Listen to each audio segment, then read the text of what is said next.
फैलाने वाले हिंदू हैं। ये बुनियादी फर्क है। अगर कोई सरकार अपने बच्चों को उसका गला घोटने पे उतारू हो जाए तो वो फिर सरकार निष्पक्ष सरकार नहीं है। आप बाबा साहब डॉक्टर भीमराव अंबेडकर जी के द्वारा। हेलो दोस्तों, नमस्ते, आदाब, सत श्री अकाल। आज बात करने वाले हैं, आज संजय सिंह का वीडियो हम लेके आए हैं। संजय सिंह जो आम आदमी के बहुत बड़े मिनिस्टर हैं और बहुत ही प्रमुख मिनिस्टर हैं, किस तरीके से वो बीजेपी और मोदी अमित शाह को खदेड़ते हैं, किस तरीके से उनकी पूरी तरीके से पोल खोलते हैं। बात करते हैं यहाँ पे बहुत सारी मुद्दों इस वक्त जो भारत में चल रही है, उस सब मुद्दे को पूरी बीजेपी की टीम जो है वो नजरअंदाज कर रही है, पूरी बीजेपी की टीम छुपा रही है।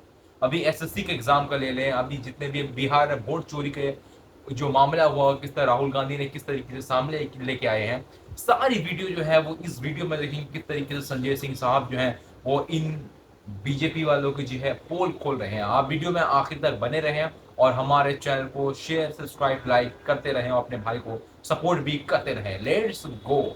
राम मंदिर में घोटाला करने वाले लोग हैं, राम मंदिर की जमीन का चंदा खाने वाले लोग हैं सर ये लोग। अरे राम मंदिर का चंदा खाते हो, अरे चंदा चोरो बैठो, चंदा चोरो बैठो, चंदा चोरो बैठो। आप फसाद कराने वाले हिंदू हैं, हम सौहार्द फैलाने वाले हिंदू हैं। ये बुनियादी फर्क है। अगर कोई सरकार अपने बच्चों को उसका गला घोटने पे उतारू हो जाए तो वो फिर सरकार निष्पक्ष सरकार नहीं है।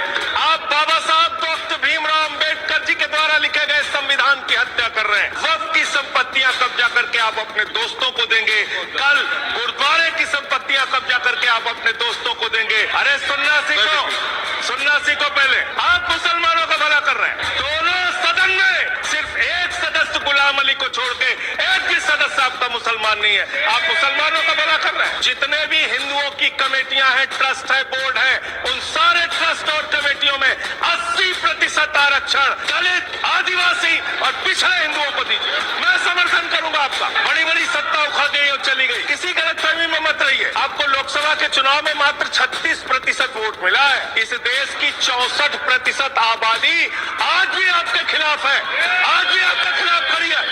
आप तो वो लोग हैं जिन्होंने प्रभु श्री राम के मंदिर में भी घोटाला किया। मान्यवर, प्रभु श्री राम के मंदिर के जमीन में घोटाला किया। मैं कागज दूंगा सर, मैं कागज दूंगा। ये लोग राम मंदिर में घोटाला करने वाले लोग हैं, राम मंदिर की जमीन का चंदा खाने वाले लोग हैं सर ये लोग। 2 करोड़ की जमीन 5 मिनट में 18 करोड़ में बेची सर इन लोगों ने। 16.5 करोड़ का घोटाला किया, 18.5 करोड़ में जमीन बेची। ये राम मंदिर में घोटाला करने वाले लोग हैं सर। मान्यवर, अरे प्रभु श्री राम के नाम का पैसा खाते हो तुम लोग। अरे बैठ जाओ, राम मंदिर का पैसा खाते हो। अरे राम मंदिर में घोटाला करते बैठो। अरे राम मंदिर का चंदा खाते हो। अरे चंदा चोरो बैठो, चंदा चोरो बैठो, चंदा चोरो बैठो, बैठ जाओ चंदा चोरो, चंदा चोरो बैठ जाओ। चंदा चोरो तुम लोग चंदा चोरो, चंदा चोरो तुम लोग, चंदा चोरो, चंदा चोरो, चंदा चोरो बैठो, चंदा चोरो बैठो। सभापति महोदय,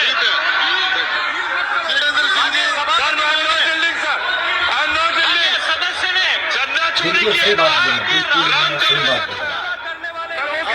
पैसा खाया सर इन्होंने। राम मंदिर में चंदा चोरी किया इन्होंने, चंदा चोर सर ये लोग।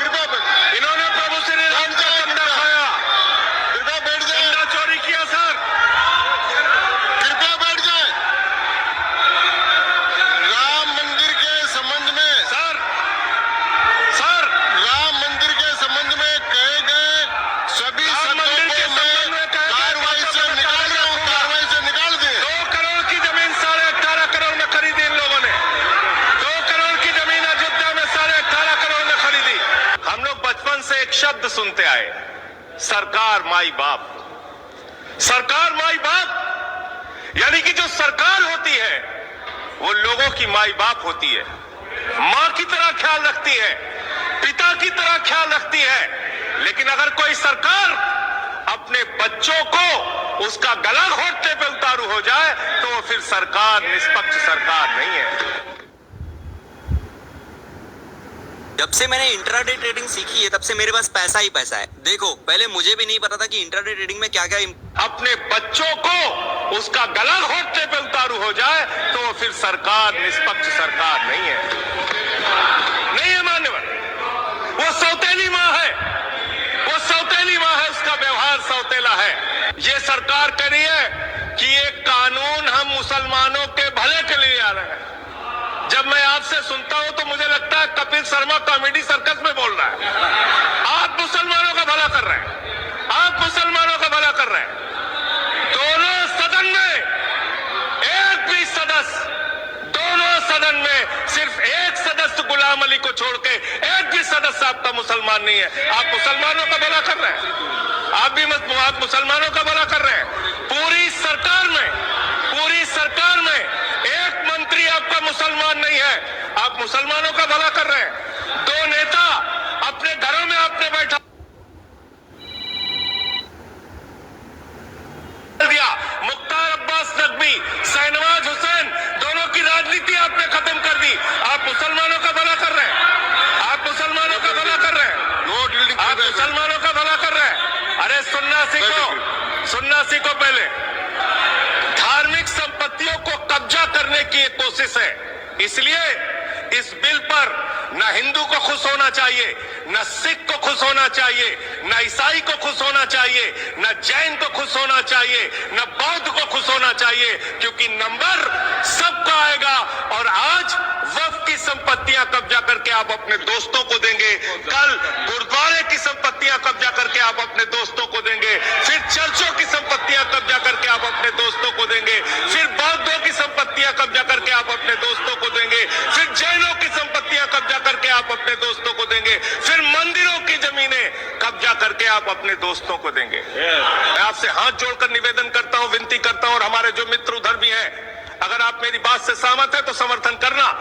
समाज में छुआछूत को, बीमारी को मिटाने के लिए चलिए उठाते हैं कदम, और अगले सत्र में एक बिल लेके आइए। जितने भी हिंदुओं की कमेटियां हैं, ट्रस्ट है, बोर्ड है, उन सारे ट्रस्ट और कमेटियों में 80% आरक्षण दलित, आदिवासी और पिछड़े हिंदुओं को दीजिए। मैं समर्थन करूंगा आपका, माला पहनाऊंगा आपको। आप पिछड़ों का भला करने की बात करते हैं, आप दलितों का भला करने की बात करते हैं। आपकी मातृ संस्था आरएसएस 100 साल तक आपने एक भी दलित, पिछड़ा और आदिवासी, एक भी महिला को आज तक आरएसएस का प्रमुख नहीं बनाया। आप दलितों और पिछड़ों और आदिवासियों आरएसएस के बारे में अलग करने की बात करते हैं। एक सुझाव मैं पूरे सदन की तरफ से इस सरकार को देना चाहता हूं। 12,000 करोड़ की आमदनी की चिंता है वक्फ की, करोड़ों मुसलमानों की चिंता है आपको। एक अपने दोस्त को पकड़ के लाइए, नीरव मोदी को 20,000 करोड़ वसूलिए, 12,000 करोड़ वक्फ को दीजिए, 8,000 करोड़ अपने पास रखिए। 8,000 करोड़ का आपको मुनाफा होगा, 12,000 करोड़ वक्फ को दे दीजिए, करोड़ों मुसलमानों का भला हो जाएगा।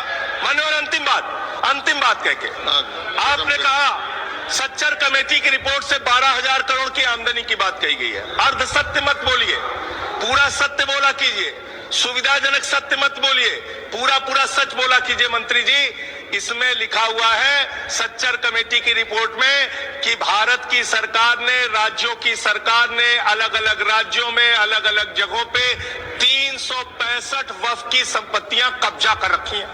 आप उसके बारे में नहीं बताते, आप अर्ध सत्य बोलते हैं। मैं तो जेपीसी का मेंबर रहा हूं, मुझे सब पता है। तो इसलिए मान्यवर, आप फैला रहे झूठ, ट्रिब्यूनल के फैसले, बस खत्म सर, खत्म। असत्य, सत्य से परे मान्यवर, सत्य से परे मान्यवर। ट्रिब्यूनल के लिए आप कह रहे हैं उसको अपील नहीं की जा सकती। हाई कोर्ट का फैसला ट्रिब्यूनल के फैसले के खिलाफ आया है, सुप्रीम कोर्ट का फैसला ट्रिब्यूनल